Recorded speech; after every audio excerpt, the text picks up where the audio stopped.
On vous annonce que vous avez un profil TDAH et là, tout se bouscule dans votre tête. Et vous vous dites, maintenant, je fais quoi? Je commence par quoi? Quel spécialiste, coach, accompagnement, thérapie, traitement ou pas? Plein de questions qui tournent sans cesse. On va essayer d'y répondre, en tout cas en partie, dans cet épisode et vous donner un maximum de pistes pour entamer ce nouveau voyage dans votre vie. Si vous êtes une femme au profil TDAH et que vous en avez marre de culpabiliser, TDAH au féminin, le cocon est fait pour vous. Je suis Nora, professionnelle de la santé depuis plus de 17 ans et spécialisée dans le TDAH au féminin. Après le fameux diagnostic, on peut ressentir un espèce de vide. Ok, on pose une espèce d'étiquette de profil TDAH et là, on se pose la question, mais qu'est-ce qu'on fait? Souvent, les accompagnements après le diagnostic, c'est un peu compliqué. Parfois, il y a un peu d'errance médicale et c'est un véritable obstacle.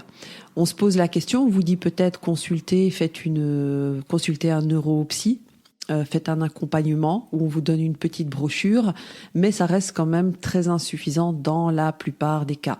Alors on se pose la question, mais quel spécialiste? Plutôt un coach, un thérapeute?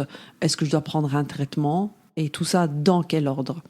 Mais le piège, c'est de vouloir tout planifier et de répondre à toutes ces questions très rapidement. Il faut des compétences pour pouvoir planifier, prioriser, organiser, lever les doutes et surtout avec un cerveau profil TDAH. Surtout qu'on est déjà très fatigué, la fatigue est bien installée, on a déjà commencé le parcours du combattant avec ce fameux diagnostic. Au niveau du budget, c'était peut-être compliqué. On a dû communiquer les résultats à notre entourage. Donc, on est dans une période de fragilité. On n'est pas au maximum de ses compétences, de son énergie pour pouvoir poursuivre ce parcours. Et c'est vraiment un comble. Et donc là, parfois, la réaction de certaines femmes, c'est de se figer et de tout arrêter et de rester comme ça un petit peu en suspens ou aller chercher des informations à droite, à gauche. Je discute beaucoup avec pas mal de femmes qui ont eu ce diagnostic-là, qui se retrouvent un petit peu par hasard sur la plateforme TDAH Focus ou dans notre groupe Facebook TDAH Focus du même nom. D'où la vocation vraiment de l'espace TDAH au féminin, le cocon, parce que c'est assez particulier chez les femmes. Notre accompagnement est vraiment destiné à justement guider, accompagner avec la casquette de scientifique, avec la casquette de pro de la santé et aussi celle de femme, celle d'accompagnatrice sur le terrain, mais tout ça avec des bases solides et beaucoup d'empathie. Donc, c'est pas toujours simple de trouver le bon process, le bon mode d'emploi et de savoir quoi faire et à quel moment. Donc, on s'épuise finalement assez vite. C'est ce que je peux récolter comme témoignage. C'est vraiment de la fatigue ou une paralysie. Alors, je vous rassure tout de suite, il n'y a pas d'ordre parfait. Il n'y a pas de process défini. Vous n'êtes pas le mauvais ou le bon élève après un diagnostic. Il faut parfois du temps, il faut laisser un petit peu de temps pour digérer, pour encaisser la nouvelle, pour pouvoir communiquer avec son entourage. Et après, on commence à piocher un petit peu à son propre rythme.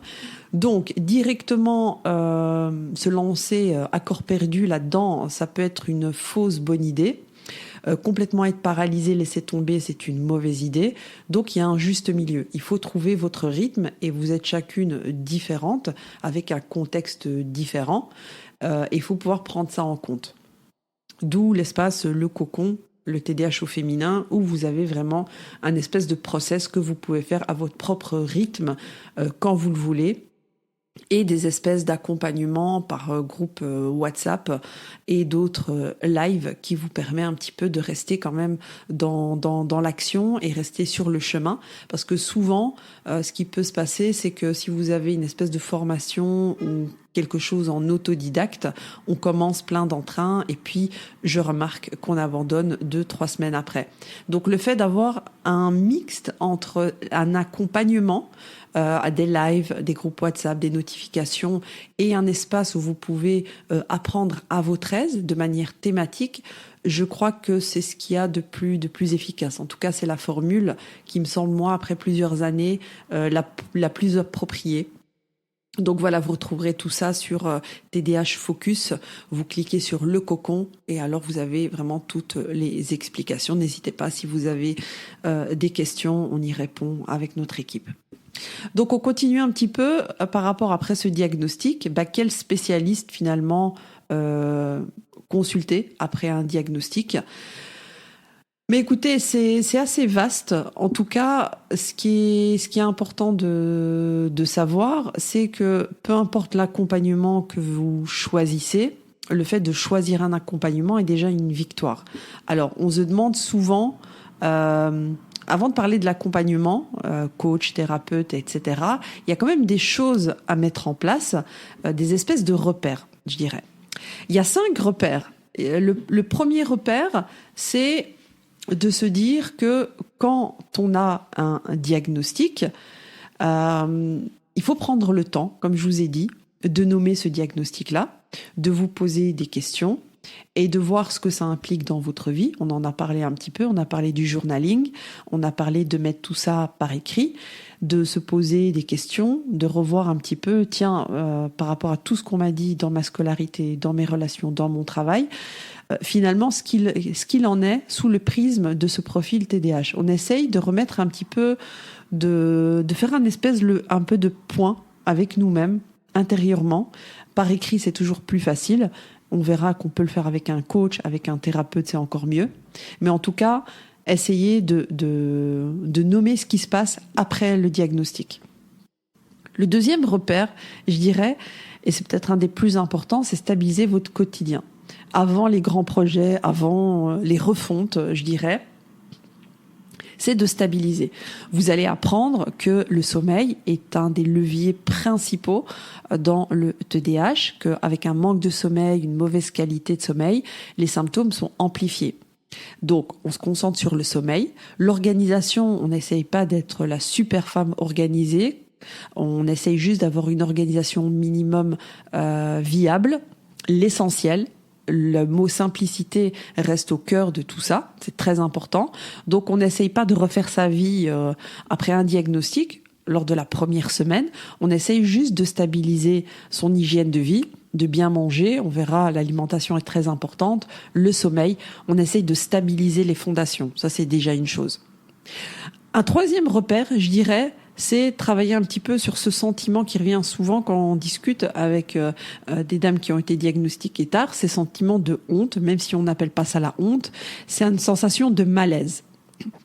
Ça revient souvent. On peut avoir des témoignages comme j'ai l'impression d'être bizarre, d'avoir un cerveau qui fonctionne pas normalement, d'être différent, de pas être dans la même case ou d'être cassé.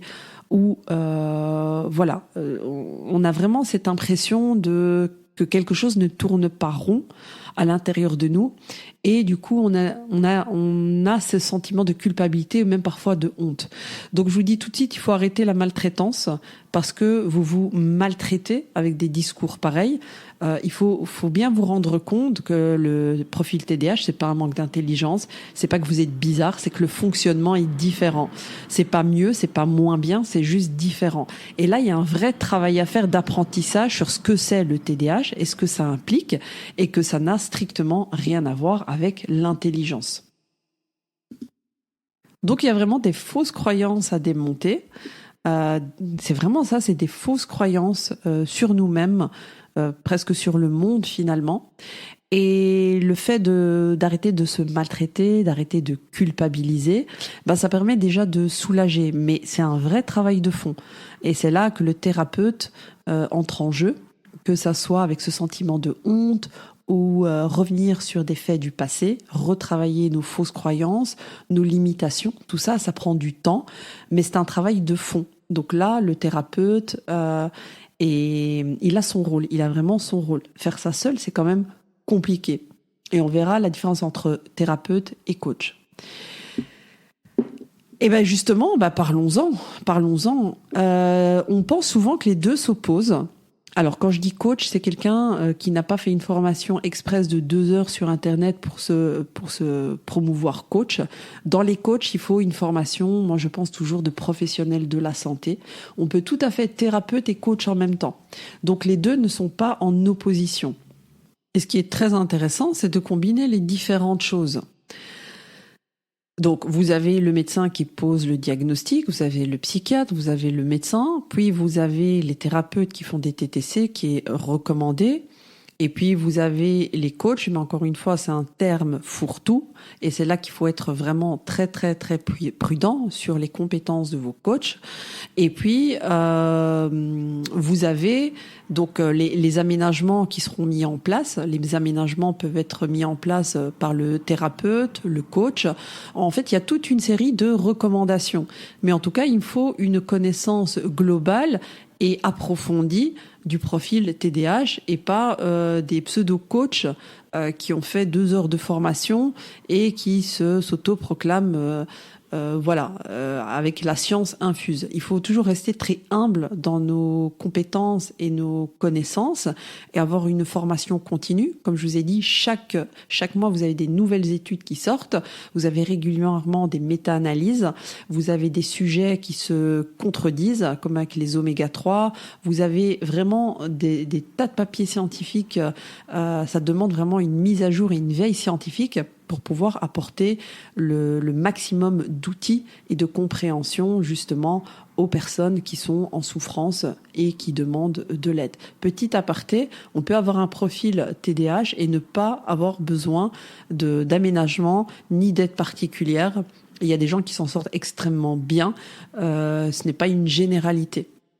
On parlera de la question est-ce que c'est un handicap ou pas, ça prête à débat, mais en tout cas, on peut dire aussi que la tendance générale, c'est qu'avec un profil de TDAH, le quotidien peut être compliqué et que dans la plupart des cas, il faudra un accompagnement et des aménagements. Quand je vous dis aménagement, il ne faut pas faire le lien direct avec des aménagements très lourds et extraordinaires. Parfois, juste un casque anti-bruit ou un timer est un aménagement. Donc, comme je disais, les professionnels de la santé ne disent pas que les deux s'opposent, la thérapie et le coaching. Les deux sont différents. Un quatrième repère, c'est apprendre à demander. Et ça, je peux comprendre que c'est très compliqué. Demander, par exemple, demander des aménagements ou demander de l'aide. On a toujours appris à compenser, à se débrouiller, à surcompenser. Et ça peut être extrêmement frustrant. Et là, c'est du domaine vraiment de la psychologie. Mais il faut vraiment se débarrasser de cette honte pour pouvoir avancer dans votre chemin, dans votre alignement. Et ça passe par des aménagements ou de l'aide. Le cinquième point, c'est explorer qui vous êtes vraiment, sans votre masque permanent. Surtout à 40, 50, 60 ans, on commence à déposer les masques. On se dit qu'on a peut-être joué un rôle. Quand je vous dis rôle, regardez les épisodes du masking. Je vous explique que c'est pas de la comédie, mais c'est un rôle, c'est de la surcompensation pour pouvoir être à la hauteur, parce qu'on pense que quelque part on a failli. Donc cette espèce de masque qui nous oppresse, qui nous opprime, est parfois indispensable pour tenir la route, mais à un certain moment, il peut être étouffant et vous faire tomber, vous faire sombrer. Donc c'est différents rôles. Quand je vous dis explorer qui vous êtes, c'est faire le point avec un thérapeute, voir un petit peu par rapport à votre rôle. Est-ce que vous êtes plus dans l'hyper-responsabilisation? Est-ce que vous êtes la sauveuse? Qui vous êtes par rapport à votre passé, par rapport à qui vous êtes aujourd'hui? Et ça, c'est un travail de fond aussi. Et quelle est la part entre votre profil TDAH et la personne que vous êtes aujourd'hui? Est-ce que l'un influence l'autre? C'est sûr, mais à quel point? Est-ce que tout est du ressort du profil TDAH ou est-ce que ça influence peu votre vie? Est-ce qu'il n'y a pas un autre problème? Est-ce qu'il n'y a pas un travail psy à faire? Est-ce qu'il n'y a pas de la dépression? Est-ce qu'il n'y a pas de l'anxiété? Il y a plein d'autres choses. Donc, c'est pas si simple que ça.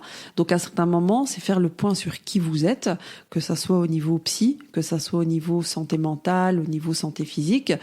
et avant de commencer le prochain chapitre. Et parfois, tout s'entremêle. L'anxiété, le TDAH, la dépression, on a vu qu'au niveau de la biologie, c'est effet domino. Donc c'est important à certains moments de faire le point. Quand on ne sait pas qu'un problème existe, on ne peut pas le résoudre, comme je dis toujours. Donc il faut prendre le temps de faire le point avec vous-même, avec votre vie, avec ce qui se passe, vos comportements, relecture de votre vie, avant de pouvoir commencer ce chapitre de coaching ou d'accompagnement. Un petit mot sur le traitement, je ne vais pas développer ici, je ne vais pas vous donner mon avis médical, je suis pharmacienne et professeure de pharmacologie, c'est une question très lourde et très importante. En tout cas, c'est une décision qui vous appartient, vous et à votre médecin, qui connaît votre situation. Juste dire une chose, il y a beaucoup de gens qui décrivent le traitement comme parfois diabolique ou d'autres comme miraculeux. C'est un entre-deux. Un traitement, c'est pas quelque chose qui est à vie. Ça peut être une espèce de béquille, c'est un peu comme une paire de lunettes pour permettre de s'adapter, je dirais presque même temporairement, pour pouvoir mettre en place des aménagements et des nouveaux comportements. Donc, ça ne répare pas le TDAH parce qu'il n'y a rien à réparer. C'est un profil, c'est un trouble du neurodéveloppement, bien entendu. Le fait de prendre un traitement permet de régulariser au niveau des récepteurs, au niveau de la régulation de la dopamine. Certains le supportent, d'autres pas. Il y a différentes formes, il y a différentes façons de le prendre. Je ne vais pas rentrer dans les détails ici. Vous avez plein de choses sur le site, TDAH Focus, vous avez des articles, etc. Mais ce qui est important, c'est ce n'est pas noir ou blanc. C'est-à-dire qu'il ne faut pas diaboliser. C'est pas un médicament qui crée de l'addiction, par exemple.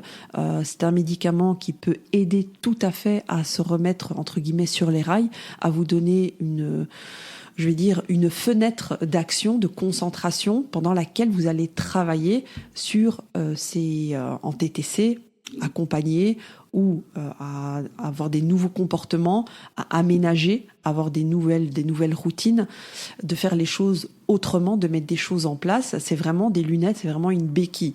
C'est pas quelque chose à prendre toute sa vie. C'est pas une obligation, il y a différentes façons de le prendre, mais en tout cas, c'est une option thérapeutique tout à fait légitime.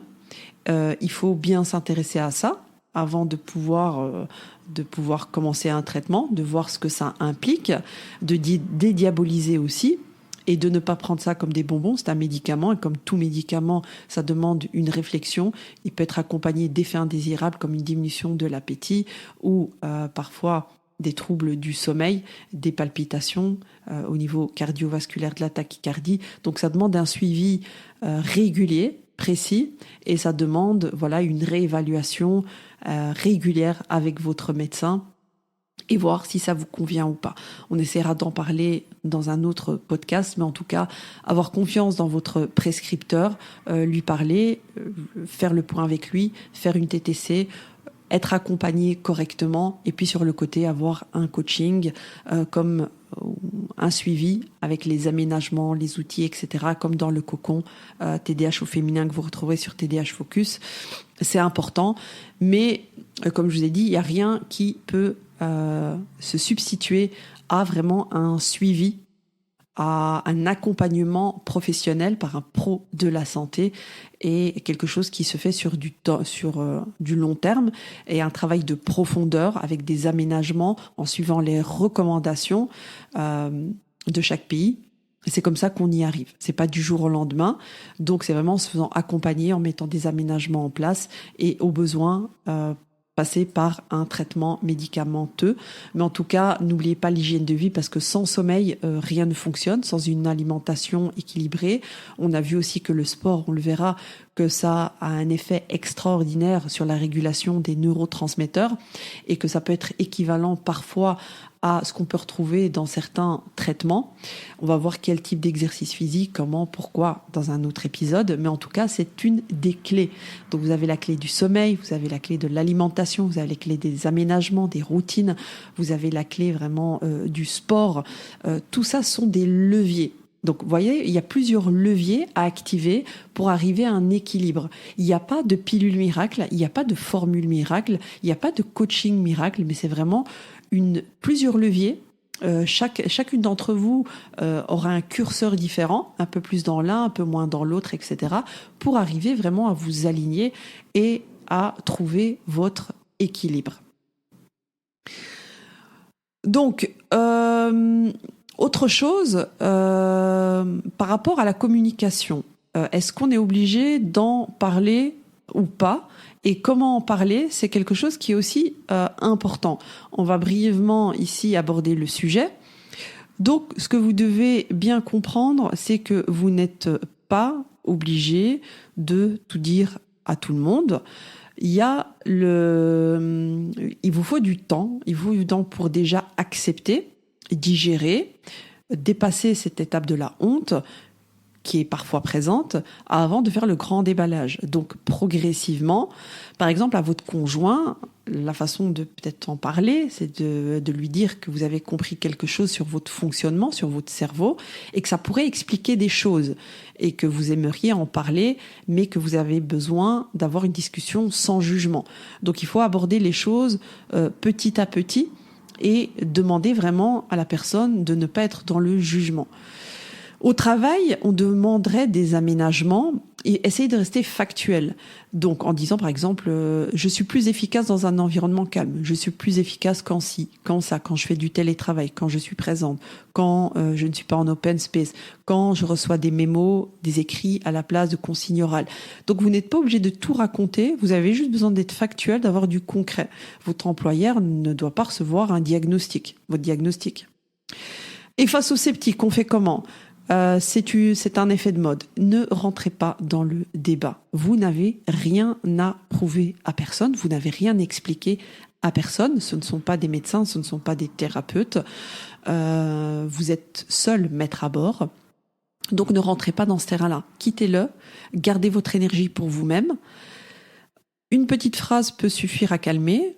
Vous dites simplement « je n'ai pas besoin de te convaincre. Ce que je sais, je le sais. » Et j'ai simplement besoin de savoir comment je fonctionne. J'ai des professionnels de la santé qui m'accompagnent. Vous avez des années d'études qui prouvent tout ça. Ce n'est plus à prouver, comme l'histoire de la Terre ronde ou la Terre plate. On ne va pas rentrer dans des débats stériles, d'accord ? Vous avez des gens qui ont fait des années d'études. Voilà, le premier venu ne peut pas vous dire, ne peut pas rentrer dans une polémique avec vous. Vous n'avez ni le temps, ni l'énergie. Et donc, à un certain moment, vous devez clore le débat et garder votre énergie qui est précieuse. Donc, pour aller plus loin, voilà, ici, on a clôturé le 2e épisode. Pour aller plus loin un petit peu dans votre mode d'emploi, dans les différents aménagements, c'est ce qu'on va poursuivre ici dans le podcast. N'hésitez pas à consulter les différents articles de blog sur TDH Focus ou d'aller dans le cocon, l'espace dédié. On reviendra dans les prochains épisodes sur ces aménagements à faire au quotidien pour pouvoir justement vous alléger, vous libérer de la bande passante et pouvoir enfin souffler. Voilà, j'espère que vous avez aimé cet épisode. N'oubliez pas qu'il n'y a pas un chemin, mais il y a plusieurs chemins, qu'on est chacune différente, que le but c'est de tester, combiner, ajuster. Rappelez-vous aussi que vous n'êtes pas en retard sur votre vie, c'est simplement un diagnostic qui est en retard et que vous avez peut-être commencé votre vie à jouer avec les mauvais pions, les mauvaises règles, mais vous verrez que ces outils, ça s'acquiert et qu'il n'est jamais trop tard. Donc voilà, j'espère que vous avez apprécié cet épisode. N'oubliez pas de vous abonner, de partager et de nous retrouver dans le cocon si vous voulez plus d'informations. Je vous dis à bientôt.